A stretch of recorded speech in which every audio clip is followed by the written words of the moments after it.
If you eat right and do a certain things with your body, you can drop your sleep quota. I'm getting lazy and I'm sleeping, averaging somewhere around 4.5 hours now. You can incubate a lot of either negative things or positive things in sleep. This is getting too easy. Just sleeping sadhana. So coming awake to an alarm bell with a sudden start is not the best way to do your life.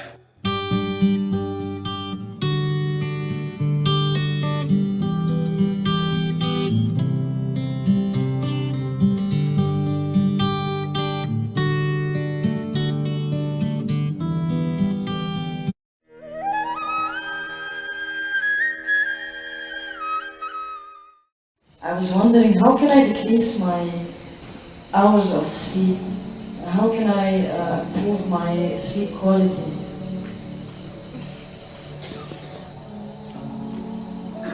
See, sleep is not a requirement in one's life. What the body requires is rest. Sleep is just one form of rest. A lot of people are beginning to think,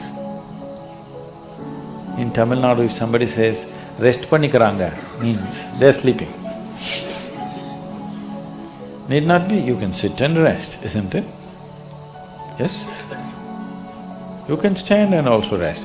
You're running, if you stand, doesn't it feel like rest? You're standing, if you sit down, doesn't it feel like rest?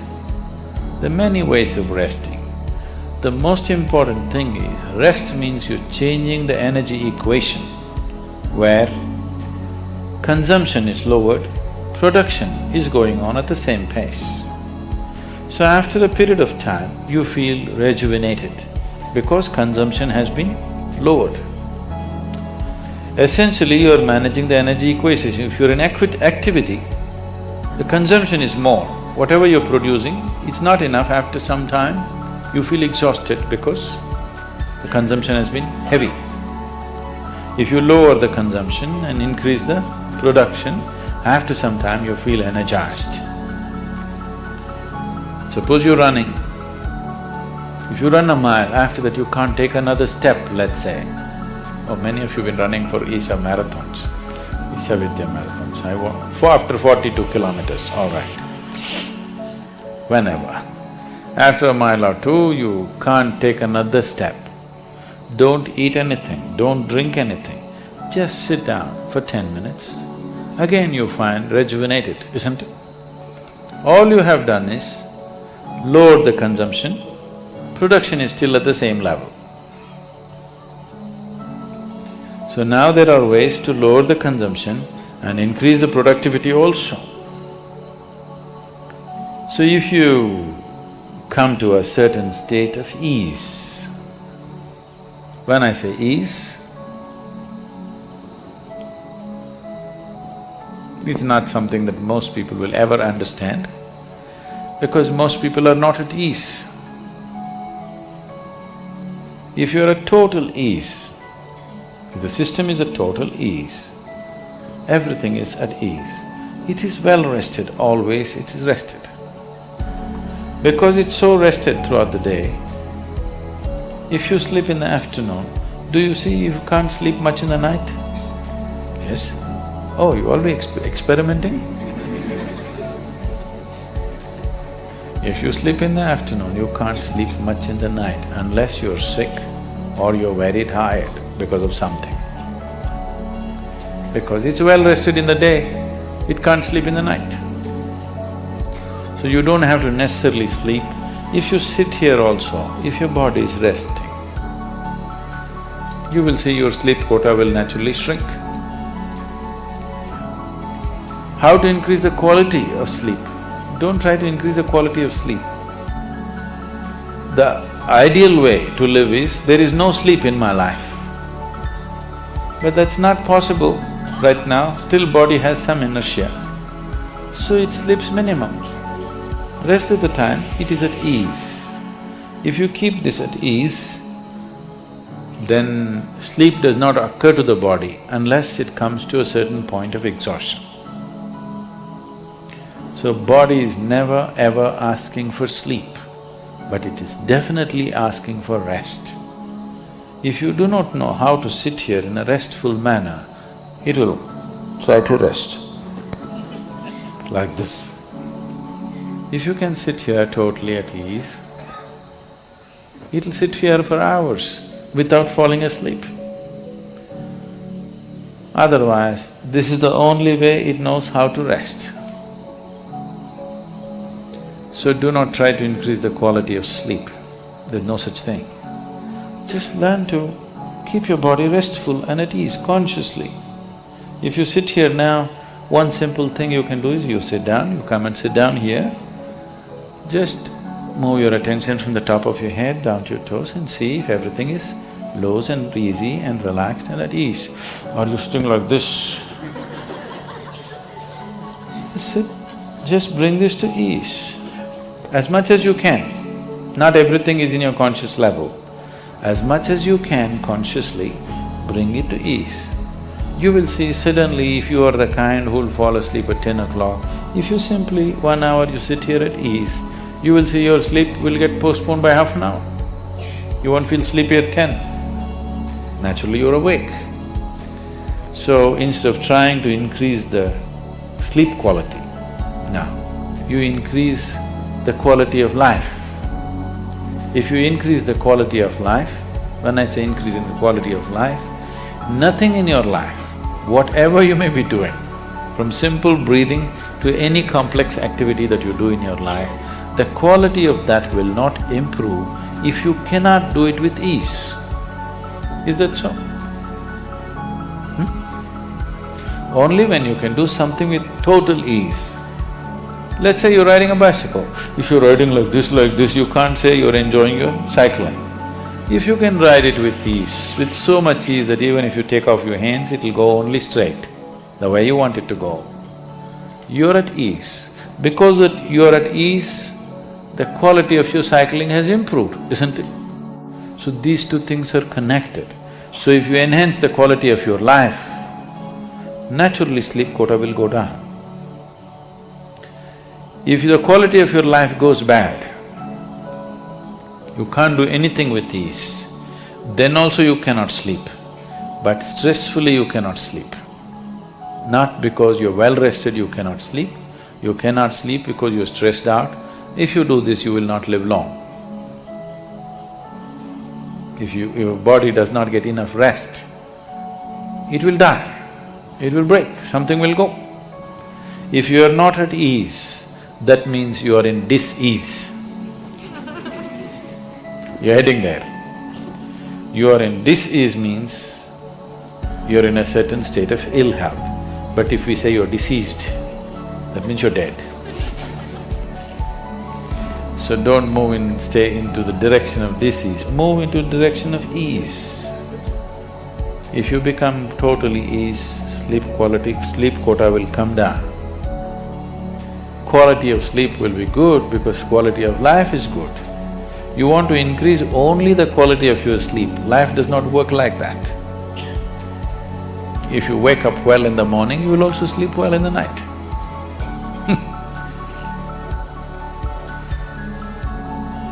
There's a whole lot of systems to give this to people. In the Eastern cultures, in India particularly, all the systems are built into one's life. Of course, they're throwing it away because they all became modern.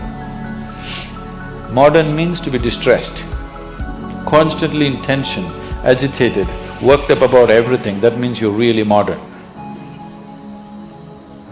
Otherwise, traditionally, all these things were built in. From morning when you wake up till you go to sleep, what you should do, how you should handle yourself, all these things were fixed. Till the beginning of this generation, everybody was aware, suddenly they all became English educated and they become modern and tense. Otherwise, this was called achara vichara, what to do, what not to do. Everything is built from morning to night, all aspects of life, how to do it. If you do it like that, so that you can do everything with ease, as much ease as possible. So those who are not able to dedicate their life to yoga and spiritual process, for them it was built into natural culture At least this much is you know, so that you wake up happily and go to sleep and sleep well. Even today, this is the thing that they will say in India. If people say, what's happened, this happened, that happened in my life, they say, that's okay, but in my life, if I lie down, I sleep well. He might have made so much money, it's okay, but I sleep well. You hear this? People say this part of the cultural expression. I sleep well means I'm living well. Only because I live well, I can sleep well. If I'm not living well, I cannot sleep well. So do not try to improve the quality of your sleep, improve the quality of your life, then you will naturally sleep well also.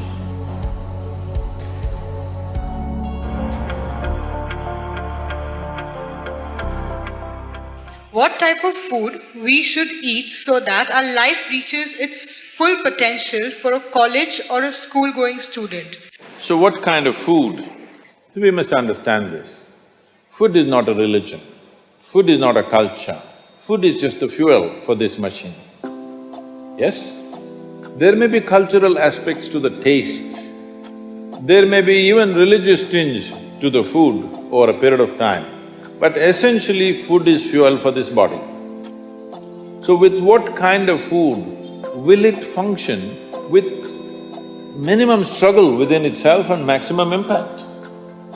So suppose you buy a petrol car and pump diesel into it, it may still roll around but not at its optimum. Similarly, various foods you can eat and still somehow it functions. But those communities which have eaten with care, you can clearly see a distinct difference in the way they function, the levels of intelligence and whatever.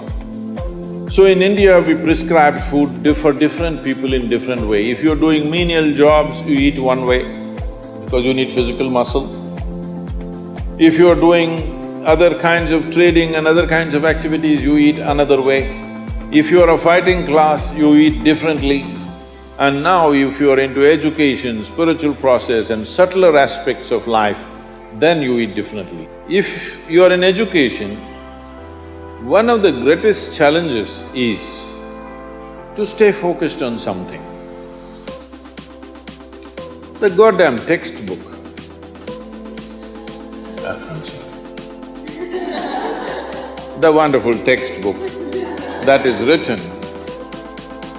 written for an average intelligence. It's a common prescription. It's not written for the brilliant student. It is written in a way that it's a common prescription, everybody gets it. But that textbook, how much effort it is taking for a whole lot of people.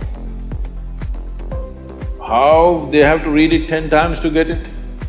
But you lie down in your bed and read a love story, you remember every word. Yes or no? How come? So you don't lack memory, you don't lack focus. It is just that textbook and you chemistry is not working. So what you need is a higher level of focus, a higher level of involvement. And another great enemy for a student is, because this textbook is such a tranquilizer, the moment you open it, go to cinema till 2 a.m. you're up, open the textbook at 9 o'clock, right there, you smash into it. So sleep is another big enemy. So what kind of food do you eat so there is no inertia in the body? In yogic way of seeing things, we are looking at tamas, rajas and sattva. Tamas means inertia, rajas means activity but no balance. Sattva means absolutely balanced kind of energy. When you're in education, you need a very balanced kind of energy because you have to focus on something which doesn't naturally interest you. It's not something with which your chemistry is gelling. If your chemistry is gelling, you are always focused on that one, isn't it?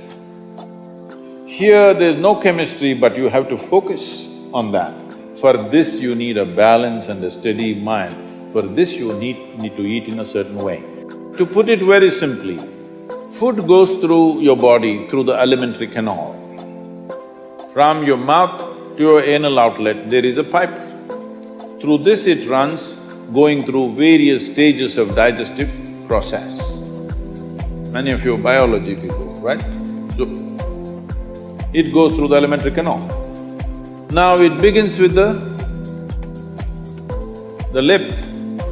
Here, if you look at this, all the herbivores and carnivores.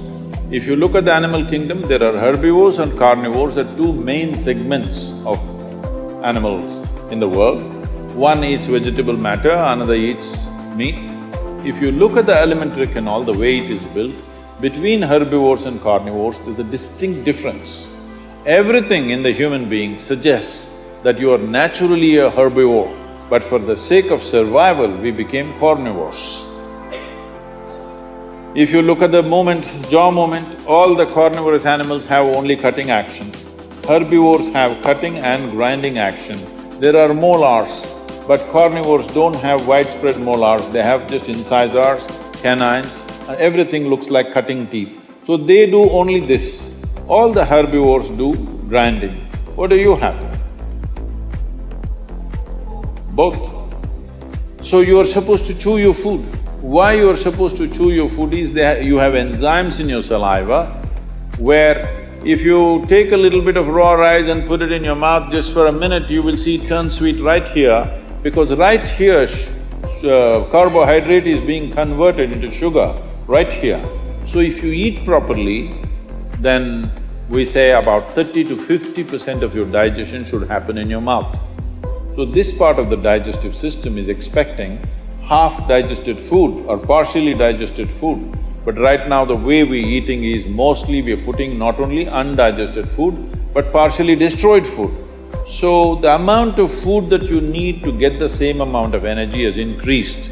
You're eating much more food than what you should eat to generate that much of energy. Because of that, there is inertia in the body, because it has to process so much more food than what it should, there is inertia. Once there is inertia, your sleep quota increases. How many hours do you sleep? Hello? 8 hours. You're going by the prescription.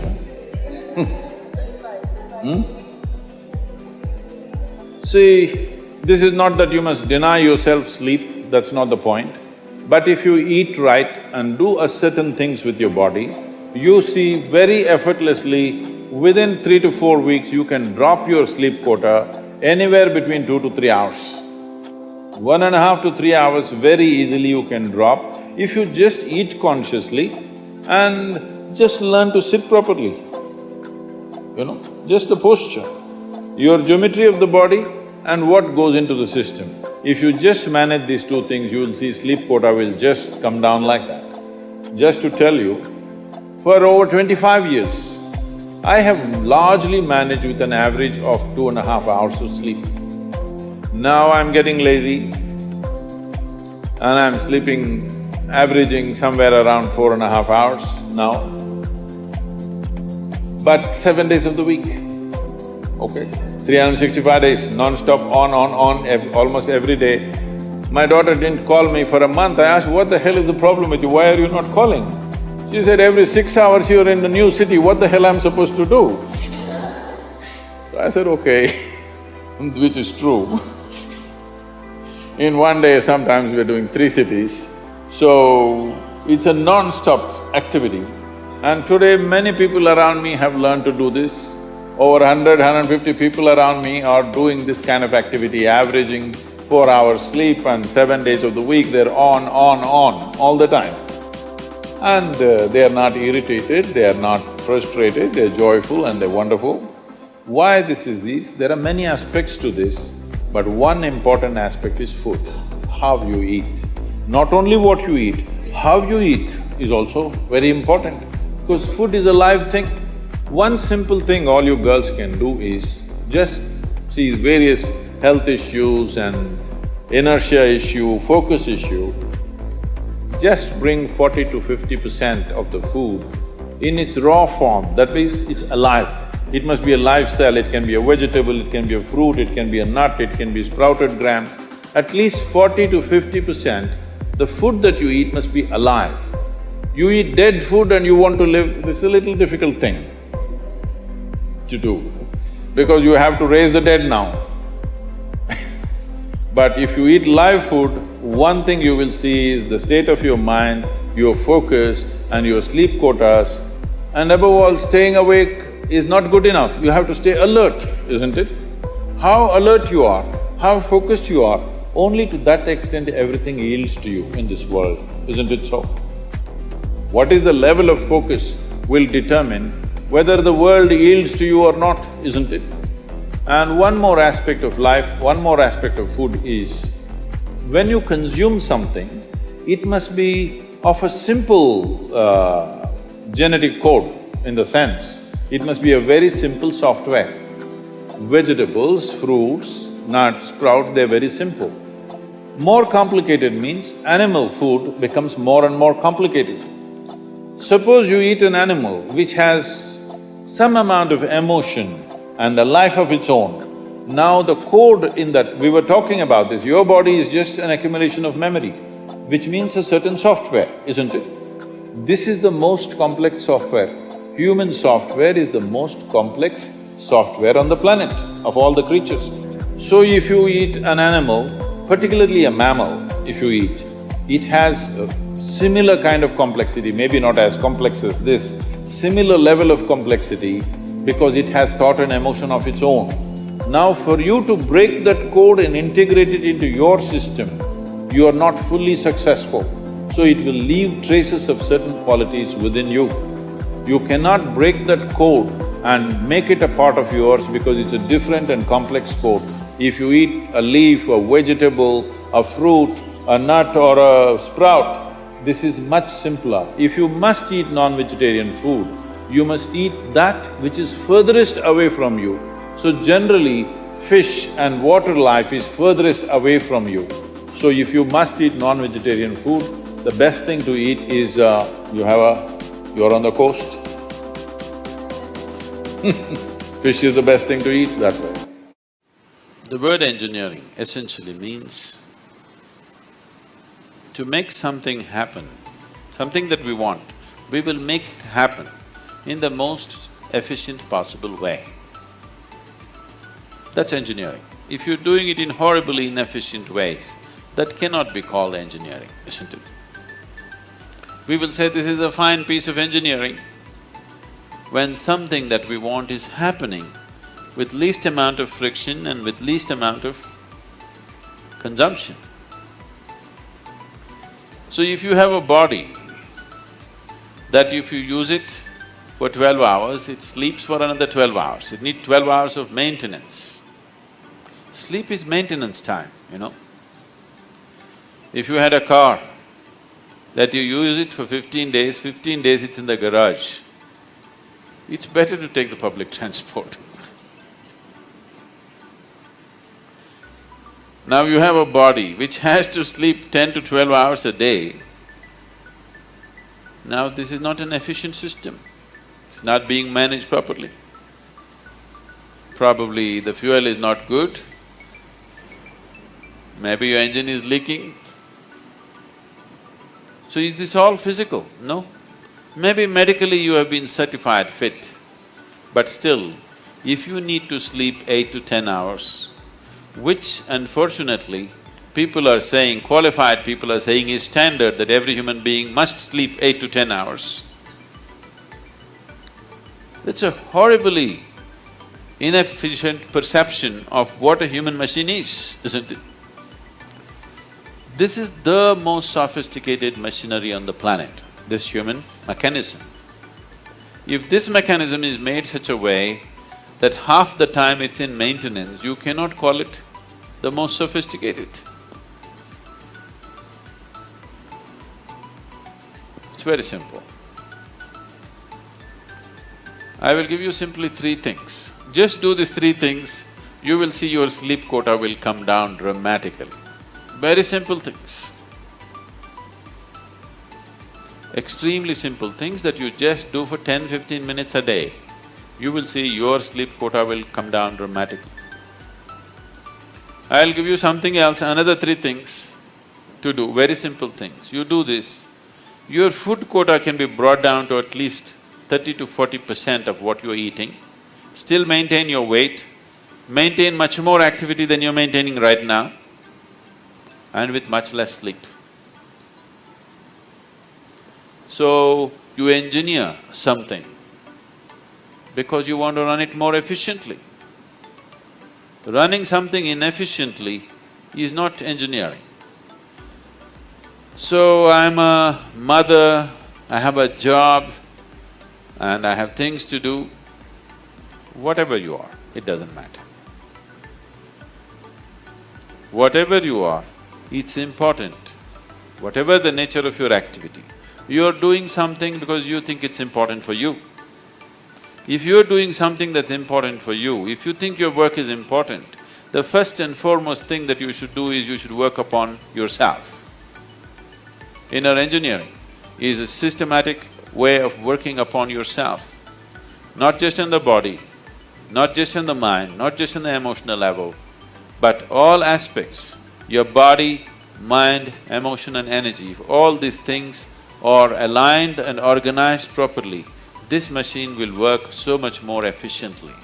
So the amount of sleep that you need, the amount of food that you need, the volume of rest that the body demands can be brought down considerably. At the same time, the volume of activity can be greatly enhanced and made more efficient and more effective. Especially if you're a mother, your responsibility is not just for making your life work well. Now you've taken the responsibility of making one or two more lives, their lives to work well. When you dare to take such a responsibility, I think you must do inner engineering. There is no choice for you. If you are not a mother, you could choose maybe. But if you are a mother, you have no choice, you must. How many of you find that one day morning when you get up without any reason, you're just feeling ugly for no reason? If it is happening even at least 2-3 times a year, if it is, then you must do certain things before you go to bed. It's very, very important. Because unconsciously, you need to understand this, you can incubate a lot of either negative things or positive things in sleep.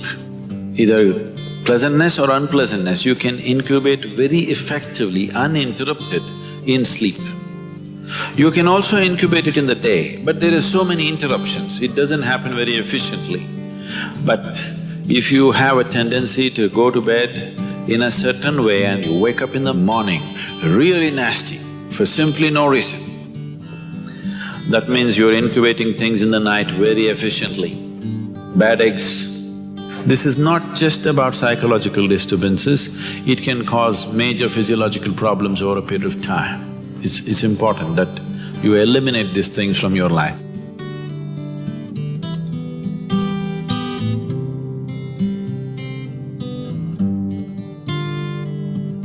So, before you go to bed in the night, there are certain things that you need to take care of.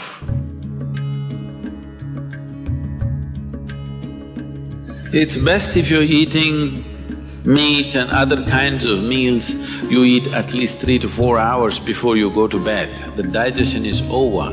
Before going to bed, drink a certain amount of water and go to bed. You will see it gets taken care of just like this. One simple thing can be just a shower. Always to shower before go to bed, it'll make a lot of difference. In this weather, maybe cold showers are difficult, so you go for lukewarm showers, don't go for hot showers in the night. Go for lukewarm showers, it makes you alert. So you will think, oh, I cannot sleep. It doesn't matter, you will sleep 15-20 minutes or half an hour later, but you will sleep better because it will take away certain things. When you shower, it is not just the dirt on the skin that you're taking away. Have you noticed if you're very tense and anxious, whatever, just a shower, you came out, it feels like almost the burden has been taken away from you? Have you not noticed this? So it's not just about washing the skin, a whole lot of things happen when water flows over your body. This shower is a very rudimentary buddhi shuddhi, because over 70% of your body is actually water. If you run water over it, a certain purification happens, which is beyond cleaning the skin. One more thing if you want to do, you just light an organic oil lamp, a cotton wick, some oil, anything. What do you use here? Normal cooking oil. Linseed oil, rice bran oil or sesame oil, what do you have? Olive oil, fine. Any organic oil with a cotton wick, just burn one little lamp somewhere in the room where you sleep. You will see these things will completely disappear. If you can bring in a chant or there are nightly practices, yogic practices, before you go to bed, sit on your bed and do this practice. If you want to do Isha Kriya, it's available on the net. Generally, in India, they told you should not put your head to the north and sleep. You're aware of this? If you put your head to the north and sleep during the night when you're in horizontal positions, then slowly the blood will get pulled towards your brain. When there is too much circulation in the brain, you cannot sleep peacefully. If you have any kind of, inherently weak aspects in your brain, or if you're of old age, you could die in your sleep. One can have hemorrhage because extra blood is trying to enter the brain where the blood vessels are hair-like. Something extra is being pushed because of the magnetic pull. When you're in a vertical position, this is not so. The moment you become horizontal, this pull on the head is so strong that slowly the blood tries to move towards the brain. So to avoid this is true only in the northern hemisphere. If you go to Australia, you should not put your head to the south. If you're in India, you should not put your head to the north. You can put it any other way, it's okay. Keep this in your mind, that you are truly a mortal, okay?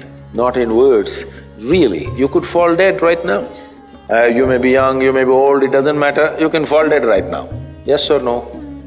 Before you go to bed, sit on your bed and think this is your deathbed. You have just one more minute to live.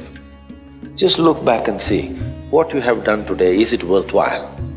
Just do this one simple exercise. And you don't know when it really happens, whether you'll be sitting on your deathbed or lying in a hospital, all kinds of things sticking into you.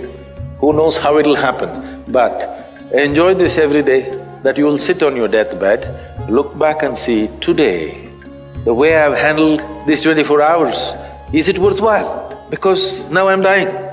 If you do this, you will live a worthwhile life, believe me. So every day in the night, all of you should do this before you go to bed. Last 3 minutes, everything that you have gathered, the body, the content of the mind, things, don't ignore small things, these small things are big things. I've seen how people are carrying their own private pillow, because it's very important. So, your pillow, your footwear, if you have relationships, everything that you have gathered, keep it aside, sleep. If you sleep in that condition, you will wake up with much more light, with much more energy, with much more possibilities than you have imagined possible. Just sleep as life, not as a man, not as a woman, not as this and that. Keep everything down, simply. See, this is getting too easy. Just sleeping sadhana. At least this you must do.